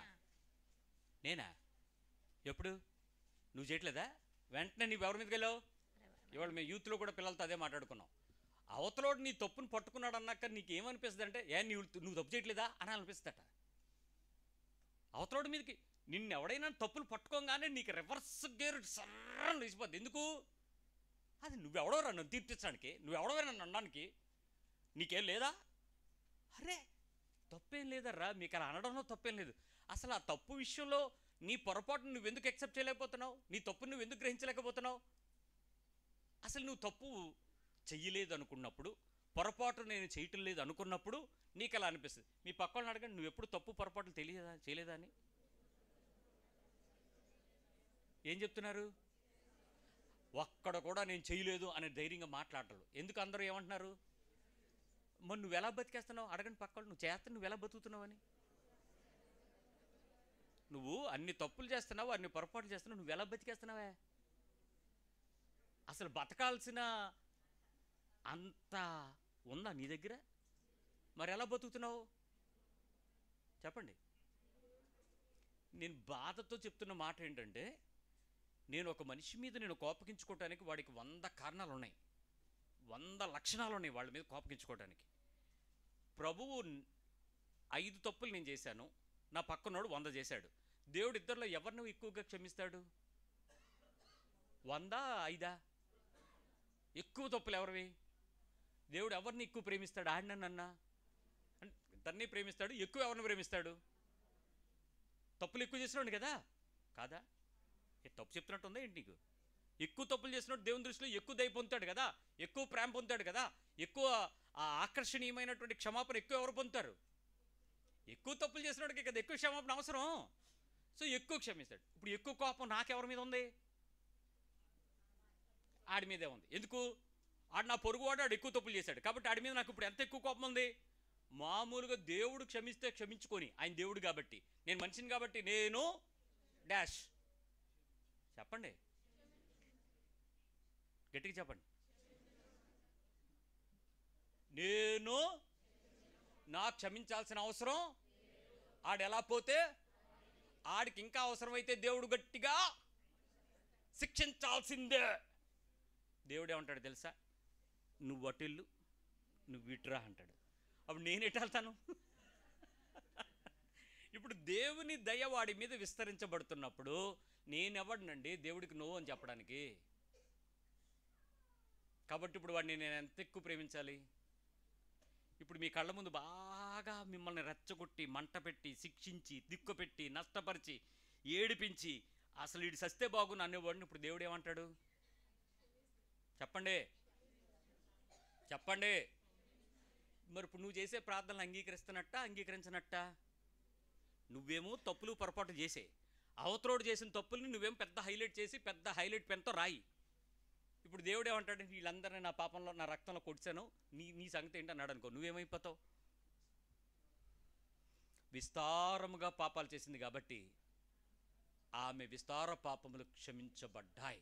ఒకే సెంటెన్స్. ఇప్పుడు నేను ఒక ప్రశ్న అడుగుతాను, నువ్వు బాధపడకుండా సమాధానం చెప్పే. దేవుడు వాక్యంలో రాసిపెట్టాడు, బైబిల్లో రాసిపెట్టాడా లేదా? కాబట్టి నేను చూడలేదు అని అంటే ఏమంటాడు? మీ పక్కన చెప్పండి, నువ్వు చూడలేదంటే నేనేమంటాడు దేవుడు? వదిలేస్తాడా? నేను చదవలేదంటే వదిలేస్తాడా? నాకు తెలియదు అంటే వదిలేస్తాడా? ఏటో ఏటో ఇప్పుడు లేవి కుమారులు, ఇందాక మనం చదివినటువంటి ఆ వంశంలో గెర్షోను, మెరారి, కహతు, వాళ్ళు ముగ్గురు వచ్చి నాకు తెలియదు ప్రభు ముట్టకూడదని అన్నాడు అనుకో, ఈ లోపాడు ఏమై ఉంటాడు? అక్కడ సచ్చి ఉంటాడు. ఇంకా ఆడు మాట్లాడడానికి స్కోప్ ఎక్కడ ఉంది? వద్దా అనే లోపాటు అన్నాడు, దట్మన్ సౌండ్ వచ్చింది అంతే, ఆయన పక్కలాగేసారు, బండి వెళ్ళిపోయింది. ఇంకేం చేయడానికి లేదు, ముట్టుకోకూడదు, ముట్టుకోడు క్షణం. అందుకే రెప్పపాటు అనే పదం అన్నాను. దేవుని యొక్క దీర్ఘశాంతము రెప్పపాటు కన్నా దూరంగా ఉంది. అందుకనే ఈరోజు నువ్వు నేను బతికి పట్టగడుతున్నావు. కోపం విషయంలో కానీ, ప్రేమించకుండా చల్లారిపోయిన విషయాల్లో వినడం కానీ, ఈ 2 విషయాలలో నువ్వు ఎవరి మీద ఏ స్థితిలో ఉన్నప్పటికీ కూడా జడ్జిమెంట్ నీ మీద ఉగ్రతగా రెప్పపాటులో పడిపోద్ది. ఉజ్జా చచ్చిపోయాడు, అన్నయ్య చనిపోయాడు, నువ్వు నేను చనిపోవడం పెద్ద విషయం కాదు, బతుకున్నాం అంతే. బట్ మార్తాన్ని ఎదురు చూస్తున్నాడేమో, కృపిస్తున్నాడేమో, వెయిట్ చేసి చూడు ఎవరి మీద నీ కోపం ఉంది. రైట్. ఇప్పుడు వాక్యం యొక్క హెచ్చరికలో దేవుడు నీకు చాలాసార్లు బోధ చేస్తున్నాడు, వాక్యం చెప్తున్నాడు. చెప్తునేటప్పుడు వింటున్నావు. నేను అడిగాను, ఏమ్మా నువ్వు వినలేదంటే, నేను చర్చికి రాలేదండి అన్నాడు. దేవుడు వదిలేస్తాడా? అడగండి. అండి ఆవిడ చర్చికి రాలేదండి, అయితే ఆన్లైన్లో వినాలి కదా. నేను వినలేదండి, నాకు ఇంటర్నెట్ లేదండి. వదిలేస్తాడా? మరి ఎలా? నువ్వు వినకపోతే ఎలా? మాట్లాడండి. వినకపోతే ఎలా? నువ్వు చర్చికి రాలేదు, నీకు ఇంటర్నెట్ లేదు, నీకు టీవీ లేదు, నీకు అసలు ఫోనే లేదు, అసలు నొక్కుడు ఎర్రబట్టనో పచ్చబట్టనే, మరి ఎలాగండి? వదిలేస్తాడా? వదిలేస్తాడా అని అడుగుతుంటే ఎవరు సమాధానం చెప్పడు. అయితే ఏం చేయాలి? ఇప్పుడు ఆత్మ నడిపింపు అంటే నాకు తెలియదండి, కాబట్టి నేను ఎగ్జామ్టెడేనా కాదా? నాకు పరిశుద్ధాత్మతో భాషలు రావు, రాదు, పర్లేదా? వదిలేస్తాడా దేవుడు? నీకు ఆత్మ లేదు కదా, పోన్లే నువ్వు పనుల ఆ లైన్లో వెనక నుంచి వచ్చే లైన్లో కొంచెం తూర్పు అంటాడా? అండా? ఆత్మ లేకపోయినా తప్పదా? ఆత్మ ఉన్నా తప్పదు, అభిషేకం ఉన్నా లేకపోయినా దేవుడు ఆత్మ నీలో బోధిస్తున్నాడు. నువ్వు తప్పించుకోవడానికి కుదరదు. నువ్వు చర్చకి రానంటే కుదరదు, బైబిల్ చదవలేదంటే కుదరదు, నేను వినలేదంటే కుదరదు, నాకు వినపడలేదు, మీరు ఆ ఏలీ సౌండ్ సరిగ్గా సెట్ చేయలేదండి, మాకు ఆ టైంలో గిర్గిర్ అందండి అంటే ఏమంటాడు దేవుడు? సౌండ్ పోయిందని వదిలేమంటాడా? పోన్లేరా వీళ్ళందరినీ తీసుకొచ్చిన లైన్లోకి తెచ్చేయండి, ఆ ఫ్రంట్లో ఏలి నువ్వు వీళ్ళందరినీ తెచ్చా అంటాడా? మీకు అర్థమవుతుంది కదా నా బాధ ఏంటో, మీరు తప్పిపోకుండా ఉండాలని. రైట్, ఇంకో మాట చెప్తాను. ఇప్పుడు వర్షం పడిపోతుంది బ్రదరు అన్నాం అనుకో, మాకు మీరు అనుకున్నట్లు అంత పెద్ద ఇల్లు లేదండి, వంటగదిలో కారుతుంటే రాత్రంతా సొంబు ముంత తప్పెలా మారుస్తున్నానండి అన్నాం అనుకో, పర్లేదులే అమ్మా ఈవిని ఫస్ట్ వరుసలో కూర్చోబెట్టండి అంటాడా?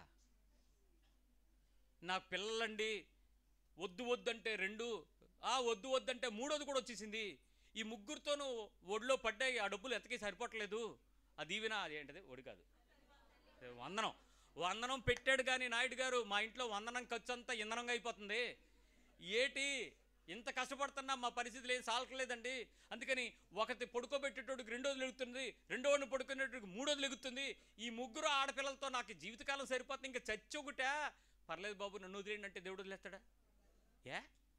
ముగ్గురు పిల్లలతో చర్చకొచ్చి అందరిని ఇబ్బంది పెట్టడం కంటే ఇంట్లో ఉండడం హ్యాపీ కదా, వదిలేస్తాడా? మరి ఎలాగండి మీరు? నాకు 10th క్లాస్ ఎగ్జామ్స్, పబ్లిక్ పరీక్షలు, బోర్డు ఎగ్జామ్స్, కాబట్టి ఈ టైంలో పర్వాలేదని నన్ను ఎక్స్క్యూజ్ చేయండి దేవుడా అంటే వదిలేస్తాడా? అంటే ఇప్పుడు దేవుడు ఎవరిని వదలడానికి మీకు అర్థమైపోయిందా? ఫిక్సా?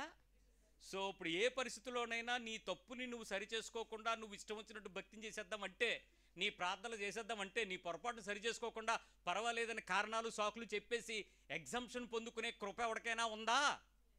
మీ పాస్టర్ ఏమైనా రక్షించగలడా? మీ చర్చ ఏమైనా రక్షించగలదా? మీ గుడారాల పండుగలో ఉంటే ఆ టైంలో ఎత్తబడ్డ పరిస్థితి ఏదైనా వస్తే దేవుడు రక్షించగలడా? ఇప్పుడు చెప్పండి అర్రా నా సమస్యకి సమాధానం. నేను వడ్డీ వ్యాపారం చేయకూడదని నాకు తెలుసు అండి. తెలుసా తెలీదా?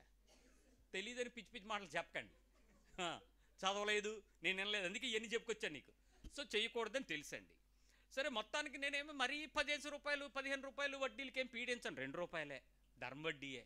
సో అందరితో పాటు బ్యాంక్ లాగే నేను కూడా ఏదో చేస్తాను, అయితే నేను రిజిస్టర్డ్ ఫామ్ ఏం కాదు, జస్ట్ అలా తెచ్చి అలా ఇచ్చి అలాగా అంతే, అవసరానికి చేదోడు వాదోడుగా. ఇప్పుడు నేను ప్రార్థన చేస్తున్నాను, ప్రభువా నన్ను నా కుటుంబాన్ని ఆశీర్వదించు, దీవించు, కాపాడు. ప్రభు ఏంటాడా ఎండా? చెప్పండి ఎందుకు? ఆయన ఆజ్ఞ ఏంటి? నిబంధన ఏంటి? క్రమం ఏంటి?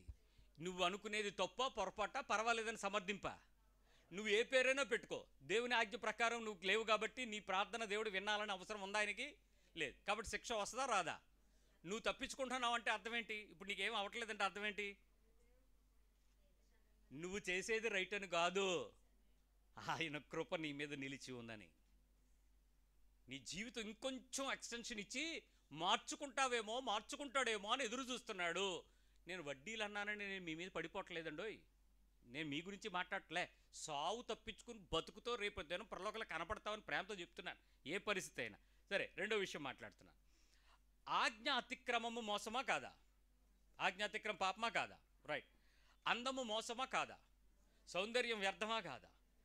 ఇప్పుడు నేను దాని గురించి రోజులో ఎంతసేపు ఆలోచిస్తున్నాను? నా వెంట్రుకలు తెల్లబడుతున్నాయన్న చింత కాదు, అదేదో దాన్ని ఏమంటారు?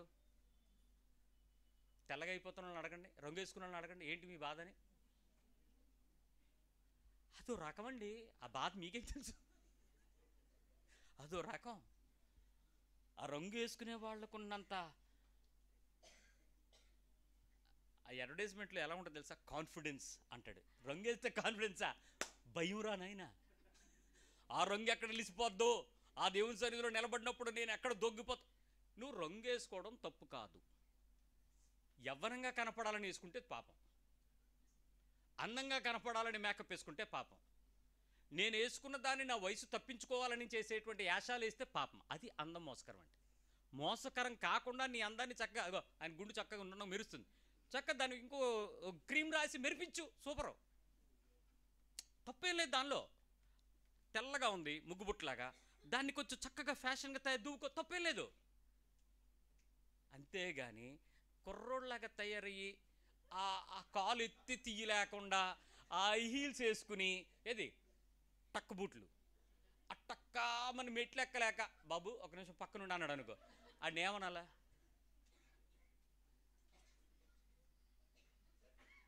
ఎక్కువ నవ్వకండి. ఇప్పుడు నేను ప్రార్థన ఏం చేస్తాను తెలుసా? ప్రభువా ఆరోగ్యం ఇవ్వండి నాయన. ఇచ్చిందేంటి? నీకు ఆశిస్తున్నంత దేనికి? ప్రభువా నొప్పుల్లో ఆయన ఎవడేసుకోమన్నాడు? ఆ హీల్స్ వేసుకుని ఎందుకు తిరుగుతున్నావప్ప? ఆ నడవలేక నడకెందుకు? ఆ టైట్ జీన్ ప్యాంట్లు వేసుకోవడం, మోకాళ్ళు నొప్పులు అంటాం ఎందుకు? ఆ బాధ ఏనాయన? నీకెందుకు ఆ సమస్యలు? వేసుకోకూడనివి వేసుకోకూడదు, ఎవడో వేసుకుంటాడు, ఆడిపోయి నీకెందుకు? నీ వయసు తగ్గట్టైనా ప్రవర్తించాలా? కొన్ని వస్త్రాలు అవసరమా? కొన్ని పరిస్థితులు ఉపయోగమా? ఎందుకు ఆ పనులు? ప్రభువా ఆరోగ్యం ఇవ్వు నాయన, నా నొప్పులన్నీ నువ్వు భరించాడా? నువ్వేసిన ఆశాలకు ఆయన ఎందుకు భరించాలా? నీకు డబల్ ఇస్తాడు, మందులు పనిచేయవయ్యి. అందుకే నువ్వు 10 మంది డాక్టర్లతో తిరుగుతున్నావు. ఒక డాక్టర్ పరమ వైద్యుడు, ఆయన దగ్గర సెట్ అవ్వాల్సింది అవ్వకుండా నువ్వు ఆర్థోపెడిషియన్, ఈ మధ్య రొమటాయిడ్ ఆర్థరైటిస్ స్పెషలిస్టు ఎందుకు వెళ్తున్నావు అనుకున్నావు? దేవుని మాటకు గుణపడాల్సిన నీ జబ్బు వైద్యుల జట్టు తిప్పలు పడి డబ్బులంతా వ్యయపరుచుకుని తెలిసి కూడా ఆయన దగ్గరికి సెట్ అవ్వకపోతే ఏమనాలి? నిన్ను చెక్ చేసుకో. దేవునికి ఇవ్వాల్సినవి దేవునికి ఇచ్చేలా వద్దా? ట్యాక్స్ అన్ని కట్టేలా వద్దా? ఎప్పటికప్పుడు ఎవరికి కైజర్వి, దేవునివి దేవునికి వెళ్ళిపోవాలి, ట్యాక్సులు రెండూ వెళ్ళిపోవాలి. ఇప్పుడు నేను అక్కడ ఎగ్గొట్టడానికి ఇక్కడ ఎగ్గొట్టడానికి రకరకాల పనులు చేస్తాను. ఇప్పుడు వచ్చి నేను ప్రార్థన చేస్తాను, ప్రభువా నా జీతాన్ని నువ్వు ఆశీర్వదించు, నాకు ప్రమోషన్ ఇవ్వు, నాకు ట్రాన్స్ఫర్ ఇవ్వు. నీ ప్రార్థన దేవుడు వినాలా? నువ్వు చేయాల్సిన పనులేమో సరైన క్రమంలో చేయవా? నువ్వు చేసే పద్ధతులేమో దేవునికి అంగీకారం కావా? నువ్వు అడిగేవేమి దేవుడు నిన్ను ఇలా చేయాలి అలా చేయాలనా? దేవుడు అంటాడు, నేను మన ఒక కుటుంబం గురించి ప్రార్థన చేస్తుంటే చెప్తున్న విషయం చెప్తున్నా, దయచేసి తప్పుగా అర్థం చేసుకున్నా నీ దరిద్రం కర్మ, నేనేం చేయలేను. ఆ అబ్బాయి బాగా జీతం వస్తుందట, ఆ అమ్మాయికి జీతం బాగా వస్తుంది, ఇద్దరు భార్యాభర్తలు మంచి ఎంప్లాయీసే. మంచి ఎంప్లాయీస్ అంటే 5 అంకెలు, ఇద్దరివి కలిపినా 5 అంకెల దగ్గర దాటిపోతుంది, లక్షల దగ్గరికి వచ్చేస్తున్నాయి ఇద్దరు జీతం. వాళ్ళిద్దరూ అత్తగారింట్లో ఉంటారు, అంటే ఆ అమ్మాయి వాళ్ళ ఇంట్లో ఉంటారు. ఆ అబ్బాయి పాప ఆ ఇంటోళ్ళకి ఏ సాయం చేయడు, ఇంటి చుట్టుపక్కల వాళ్ళకి సాయం చేయడు, తన ఇంటోళ్ళకి సాయం చేయడు, ఈ ఇంటోళ్ళకి సాయం చేయడు, వచ్చినట్టంతా అకౌంట్లో దాచేయడమే, మొత్తానికి దాచేయటమే. కానీ ఖర్చులు చూస్తే తగ్గరు. ఎవరు భరించాలి? అమ్మగారి ఇంట్లో ఉన్నప్పుడు ఎవరు భరించాలి? అల్లుడిని వాళ్ళు భరించాలి. మా జీతము ఇష్టం వచ్చినట్టు లావిష్ బతుకులు, పరిస్థితులు లావిష్గా, కానీ ఏ రోజు కూడా ఆ చుట్టుపక్కల ఎవరికీ ఆశీర్వాదకరంగా లేక, వీళ్ళు మెయింటెనెన్స్ ఏం తగ్గరు, కార్లు మెయింటెనెన్స్ తగ్గదు, అంతా పర్ఫెక్ట్గా ఉండదు, ₹1 ఇవ్వడం, వాళ్ళ మెయింటెనెన్స్ అంతా వీళ్ళదే. రోజు ఏదో సమస్య వస్తే దాని గురించి మాట్లాడుతున్నప్పుడు నేను మామూలుగా అన్నాను, ఏంట్రా మీ పరిస్థితి ఏంటని అడిగితే అప్పుడు ఆ అమ్మాయి సైగ చేస్తుంది పక్కన అంటుంది, ఏడు సంగతి అంటే నువ్వేం కెలక్కో, ఆయన కోపం వస్తుందని. మన నోరు తినకుంటుందా? నాకెందుకండి నొప్పి? మీరు సంతోషంగా ఉండాలి, ఆరోగ్యంగా ఉండాలా, క్రమంగా ఉండాలా, పాపం చేయకుండా ఉండాలా, నీతిగా ఉండాలా. నువ్వు ఒక్కడు ఉంటే సరిపోదు, నీ కుటుంబం ఆశీర్వాదకరంగా ఉండాలా. ఇది కాదు నా చింత. నువ్వు ఉంటే ఎంత, నువ్వు ఇస్తే ఎంత, నువ్వు ఇవ్వకపోతే ఎంత. నీ గురించి ఎప్పుడు చూసామా, చెప్పామా, అయిపోయింది. ఆ విషయం మాట్లాడాల్సి వచ్చింది. మాట్లాడడానికి ప్రార్థన చేయమంటే నేనేం ప్రార్థన చేశానంటే, ప్రభువా ఈ బిడ్డల కష్టార్జితాల జీవదాయకంగా మలుచున్నట్లు నీవు వారికి ఇచ్చిన దానికి తగిన నీతి ప్రకారం వాళ్ళు చెల్లించినట్లు వాళ్ళ హృదయాలు తెరువు అని ప్రార్థన చేశాను. ఇంకేం అనలే, అయిపోయింది. అది ఆశీర్వదించు, ప్రమోషన్ ఇయ్యి, ట్రాన్స్ఫర్ ఇయ్యి, చెయ్యి నేనేం అడగలే. అబ్బాయి అడుగుతున్నాడు, అదేంటి బ్రదరు మీరు మమ్మల్ని ప్రమోషన్ గురించి ప్రార్థన చేయమంటే మీరు ఏదో ఇవ్వడం గురించి ఏదో అడిగి రేట్ అని. నువ్వు దేవునివి కైజర్కి ఇచ్చా అన్నాను. అంటే ఆయన అంటాడు, మేము సొంత ఇంట్లో ఉండలేము కదండి, మేము ట్యాక్స్ ఎందుకు కడతా ఉన్నాడు. మరి ఎవడింట్లో ఉన్నాడు? అత్తగారింట్లో. ఎందుకురా ఇక్కడ ఉన్నావు అంటే ట్యాక్స్ ఎక్క దొబ్బడానికంట. తెలివితేటలు. మరి హెచ్ఆర్ఏ ఎలా క్లెయిమ్ చేస్తున్నావు అని అంటే అది రూల్ ప్రకారం వచ్చేస్తున్నా. ఎలా వచ్చేద్ది? తప్పు కదా ఆ విషయాలు. నువ్వు ఉంటున్నది వేరే చోట కదా, మరి వాళ్ళకి పే చేయాలి కదా. ఇప్పుడు నీతే కాదా ఇది? నీతి మాలిన పని చేసి దేవుడిని దీవించమని అడగండి, చెప్దాం ఎలా ఉంటుందో. ఇదే ఉజ్జా సచ్చినట్టు సస్తావు నువ్వు. నా మౌరు సరిగ్గా రావట్లేదు. అది దేవుడు పాత నిబంధనతో నిన్ను క్షమిస్తాడు, నిన్ను ప్రేమిస్తున్నాడు. నేను చెప్పేది అదే, సరి చేసుకో. దీర్ఘశాంతంతో నిన్ను ప్రేమిస్తున్న దేవుడు నిన్ను సరిచేసుకోమని గ్రేస్ పెంచుతున్నాడు. చంపేయాలనుకుంటే ఎంతసేపు ఏంటండి? అపోస్తుల కార్యాలతో అయిపోయింది బైబిల్ ఇలాగా. ఇప్పుడు వరకు మనకు ఉందంటే అర్థం ఏంటి? నువ్వు మార్చుకో, కృపను గెలుచుకో. ఇలాంటి పరిస్థితుల్లో నీ విశ్వాస జీవితంలో తప్పులు పొరపాట్లు చాలా ఉన్నాయండి. నేను పేరు పెట్టి చెప్పను. ఇంకా ఇది తప్పు ఇది తప్పు అంటే మీరు చేసేదల్లా తప్పులే, అన్ని పొరపాట్లు కనబడతాయి నీకు నాకు. ఇంక రేపు నుంచి మీరు నా ముఖం చూడరు, చర్చికి రారు. అయినా చెప్తున్నా, ఇన్ని పాపాలు, ఇన్ని పొరపాట్లు, ఇన్ని అపరాధాలు, ఇన్ని పరిస్థితులు ఉంటే నీకు బలికి చెల్లించడానికి ఏమీ నీ దగ్గర నుంచి తీసుకోకుండా, ఏమి ఇవ్వకపోయినా ఆయనే తన రక్తమాంసాలు నీకు ఇస్తూ, నిన్ను ప్రేమిస్తూ, క్షమిస్తూ, సహాయం చేస్తూ, సమాధానమిస్తూ, నిన్ను రక్షిస్తూ, కాపాడుతూ ఎంత గ్రేస్లో ఇచ్చినాడు మనల్ని. మరి మనం మారాలా వద్దా? మారకపోతే ఏమవుద్దో చెప్తాను. ఇప్పుడు తప్పులు పొరపాట్లు ఎవరో గుర్తించట్లేదు, సరిచేయట్లేదు, పట్టుకోవట్లేదు, ఇవన్నీ ఓకే, ఎవరో పట్టించుకోరు. కానీ దొరికిపోయేది ఎవడికి? ఎవరు పట్టించుకుంటారు? తప్పించుకోగలరా? మేకప్ వేసుకుని మార్చేసుకుంటే, దేవుడి దగ్గరికి వెళ్ళేటప్పుడు దేవుడు గుర్తుపట్టలేకుండా మనం మారిపోతే. కొన్నిసార్లు పెళ్ళిళ్ళలో నేనే పెళ్లి కూతురు వచ్చేంత వరకు కన్ఫ్యూజ్ అవుతాను, ఆ అమ్మాయే కాదా అని. ఎందుకంటే మేకప్ మారుస్తారు. ఇప్పుడు దైవిక జ్ఞానం పొంది యథార్థతతో సరిచేసుకోకుండా మరణము తప్పించుకొని బతకగలిగిన వాడు ఎవడు అని బైబిల్ అడుగుతుంది. ఇప్పటికైనా నీ జీవితంలో చూసుకో. నువ్వు చెయ్యకపోయినా, నువ్వు చెప్పకపోయినా, నువ్వు చెందకపోయినా, వాళ్ళకేమీ తెలియదని వీళ్ళని వదిలేద్దామన్నా 1 month పైబడి లెక్క చూడమన్నాడంటే అర్థం ఏంటి చెప్పండి? మీ పిల్లల గురించి నెల తర్వాత లెక్కనా? ఇప్పుడు మీ పిల్లలందరూ నెలకు లోపు ఉన్నోళ్ళు తల్లులు ఎవరు ఉన్నారా? మీరు గ్రూప్లో ఉన్నారండి, మీ పిల్లలకి ఏమవ్వదు. ఇప్పుడు నెల దాటి పిల్లలు ఎవరున్నారు చూసుకోండి. మరి ఇప్పుడు వాళ్ళందరినీ బాగు చేయాల్సిన పని ఎవరిది? పాస్టర్ గారిదా? ఎవరిది? ఇప్పుడు వాళ్ళు నేర్చుకోవాలంటే ఎవరిని చూసి నేర్చుకోవాలి? వాళ్ళకి చెప్పాల్సిన బాధ్యత ఎవరిది? సండే స్కూల్ టీచర్దా? ఎవరిది? ఇప్పుడు తప్పు నువ్వు చేయడానికి వీల్లేదు, నీ కొడుకు కూతురు చిన్నపిల్లలు చేయడానికి వీల్లేదు, వాళ్ళు కలితున్న ఇల్లు చేయడానికి వీల్లేదు, ఆ కలిగి ఉన్న సంఘం చేయడానికి వీల్లేదు, ఆ సంఘాలు చేయడానికి వీల్లేదు. పరిశుద్ధమైన సంఘముగా మచ్చ ముడత డాగు కళంకం అలాంటిది ఏది లేకుండా నిర్దోషముగా దేవుని సన్నిధిలోకి నిలబడే సంఘంగా మారాలి. ఇది దేవుని కాంక్ష. ఈరోజు నీ జీవితంలో తప్పులు పొరపాట్లు పెట్టుకుని చేస్తున్న ప్రార్థనలకు సమాధానాలు ఇస్తున్నాడంటే నీ హృదయం కొవ్విందేమో, పర్వాలేదు అనుకుంటున్నావేమో, ఏం అవ్వదు అనుకుంటున్నావేమో. కోపం మానక, ప్రేమించడం మానక, ఈ 2 విషయాల్లో నీ మీద దోషాలు పడ్డాయా తప్పించుకోవడానికి అవకాశం లేదు. చెక్ చేసుకో. ఈ రాత్రి తెల్లవారు బతికి బట్టకట్టామంటే నీ కృపిచ్చాడన్నట్టు అర్థం. ఎవడి మీద కోపం ఉన్నా, ఎలాంటి కోపం ఉన్నా, ఎలాంటి పరిస్థితులు, ఆఖరికాడు నిన్ను పొడి చేస్తే గ్రామ్స్టైన్ భార్య ఏం చెప్పింది? అదే మాట చెప్పాలి నువ్వంతే. నా భర్త, నీ జీవితంలో భర్త లేడు, అయినా కూడా నేను క్షమిస్తున్నాను, చట్టం ప్రకారం ఏం చేయకండి, దట్స్ ఆల్. అది దేవుని ప్రేమ అంటే. అలాంటి క్షమాపణకు నీ భర్తతో కానీ, నీ భార్యతో కానీ, నీ బిడ్డతో కానీ, పొరుగువాడితో కానీ, సంఘంలో కానీ, శత్రువుగా ప్రభుత్వంతో కానీ, నీ ముందున్నటువంటి ఎలాంటి వ్యక్తితోనైనా తెల్లవారేపాటికి నీ హృదయం నిర్దోషంగా దేవుని సన్నిధిలో ఆనందంగా బతకాలి. ప్రార్థన చేద్దామా? అడుగుదాం. ప్రభు కృతజ్ఞతలు.